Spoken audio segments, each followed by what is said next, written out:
जय हिंद प्यारे साथियों, कैसे हैं आप सभी। आशा करते हैं आप सभी स्वस्थ होंगे, मस्त होंगे और पढ़ाई अच्छे से करते होंगे। साथियों, आज की इस वीडियो में आप सभी को बताएंगे क्या कि प्राकृतिक संख्या, सम संख्या, विषम संख्या, उसके बाद पूर्ण संख्या, परिमेय संख्या और अपरिमेय संख्या। तो प्यारे साथियों, आप लोग अंत तक बने रहिएगा। नए हो तो चैनल को सब्सक्राइब करके दोस्तों को शेयर करिएगा, ताकि वो भी जो है ना अच्छे से समझ पाए। क्या होता है ना कि जो पढ़ा लिखा व्यक्ति रहता है ना, तो वो आपसे पूछ देता है कि बाबू पढ़ता है तो बताओ तो परिमेय संख्या किसे कहते हैं, अपरिमेय संख्या किसे कहते हैं, सम संख्या किसे कहते हैं, विषम संख्या किसे कहते हैं, ये सब पूछ देता है। ठीक है, शिक्षित लोग, जो बोका सब है वो तो नहीं पूछेगा। जो जिसको पता नहीं है तो वो जल्दी नहीं पूछेगा, जिसको पता है तो वो अवश्य पूछवे करेगा।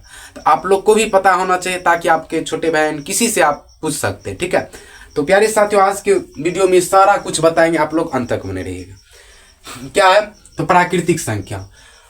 इस वीडियो यदि आप देख लेते हैं तो प्राकृतिक, पूर्ण, जितने भी है ना परिमेय संख्या, सब बीमारी आपका दूर हो जाएगा। ठीक है, ट्रिक से याद करिएगा। देखिए कैसे याद करना है।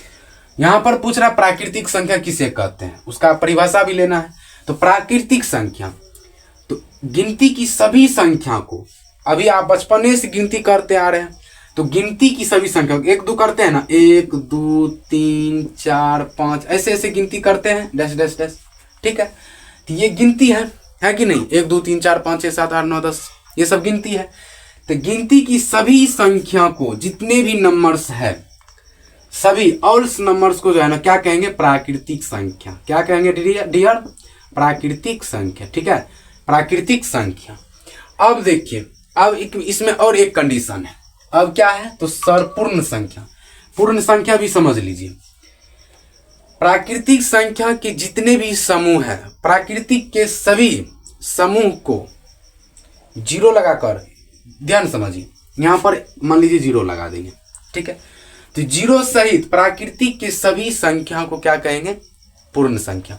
जीरो सहित प्राकृतिक के सभी संख्या को क्या कहेंगे, पूर्ण संख्या। यहां पर जीरो लगाए हैं, ये यहां तक तो पते है कि सर प्राकृतिक संख्या, यहां जीरो लगाए तो कहेंगे कि जीरो सहित प्राकृतिक के सभी संख्या को क्या कहेंगे, पूर्ण संख्या। यहां तक किसी को दिक्कत तो याद हो गया ना के बारे में। ये होता है आरडीए क्लासेस का ट्रिक। अब देखिए साथियों, एग्जांपल के थ्रू समझिए। अब क्या है तो पूर्ण संख्या है पूर्ण संख्या, ये तो खत्म हो गया। सम संख्या, तो सम संख्या जो नंबर्स दो से पूरा विभाजित हो जाए, दो से एनी नंबर्स विभाजित हो जाए, कोई भी नंबर्स, तो उसको क्या कहेंगे, सम संख्या। ठीक है, मान लीजिए यहाँ पर 40 है, तो 40 प्यारे साथियों दो से विभाजित होती है। ठीक है, कैसे, 20 दूना 40, तो यहाँ पर सर 20 हो गया। 20 भी विभाजित होती है 10 दूना 20, 10 भी विभाजित होती है 5 दूना 10। यानी कि जो संख्या दो से पूरी विभाजित हो जाए तो उसको क्या कहेंगे, सम संख्या। उसको क्या कहेंगे, सम संख्या। चलिए, ये भी आपका खत्म। अब हो गया आपका परिमेय और अपरिमेय। तो परिमेय संख्या क्या होती है कि जो संख्या आप p/q के रूप में लिखते हैं, जो संख्या p/q के रूप में लिखा जाता है, उसको क्या कहेंगे, परिमेय संख्या। जैसे कि यहाँ पर 6/8 है, तो प्यारे साथियों 6/8 कौन सी संख्या है, तो 6/8 सर परिमेय संख्या। क्यों है, क्योंकि 6 जो है ना सर p के रूप में लिखा हुआ है, उसके बाद q जो है ना 8 q के रूप में लिखा हुआ है। तो यही हो जाएगी आपका परिमेय संख्या। अब देखिए सर, कहां पर परिमेय और अपरिमेय, कहां पर कंफ्यूज हो जाते, कैसे होगा। तो परिमेय और भी होता है, जैसे कि √64 हो गया, ये भी परिमेय संख्या है। क्यों है सर, क्योंकि हम रूट को जो है ना इसको हटा सकते हैं, 8 64, यानी कि सर ये हो जाएगा आपका परिमेय संख्या 8।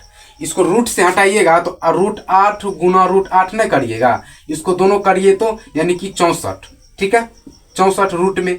तो आप जो है ना, जब जोड़ा लगता है ना 64 का जोड़ा रूट में लगता है, तो वो एक बाहर होता है, यानी कि 8 बाहर हुआ है, तो 8 क्या है, परिमेय संख्या। तो ये बात है। तो आशा करते हैं आप सभी समझ गए होंगे परिमेय संख्या। अब क्या है अपरिमेय संख्या।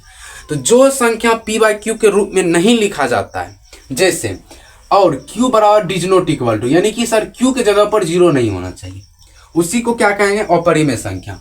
जैसे कि यहाँ पर √2 है, √2 है कौन सी संख्या है, तो सर ये परिमेय संख्या, परिमेय संख्या है। मारेंगे बहुत सर, ये अपरिमेय संख्या कैसे है, क्योंकि आप रूट में जो है ना आप नहीं निकाल सकते हैं, कभी वो निकलेगा। और जो संख्या बार बार चलते रहे, जो कंटिन्यूअसली चलते रहे संख्या, उसी को क्या कहेंगे, अपरिमेय संख्या। जैसे कि यहाँ पर 6.234 फिर 2 3 4 है, डैश डैश डैश, यानी कि सर ये बार बार चल रहा है, ठीक है, इसको क्या कहेंगे, अपरिमेय संख्या। तो प्यारे साथी ये बात है। तो आशा करता आप सभी समझ गए होंगे। समझ गए तो प्यारे साथी चैनल को सब्सक्राइब करके दोस्तों को शेयर करिए, ताकि वह भी जो है ना इस चीज को अच्छे से समझ पाए, ठीक है। मिलते हैं नेक्स्ट वीडियो में, तब तक के लिए बाय बाय।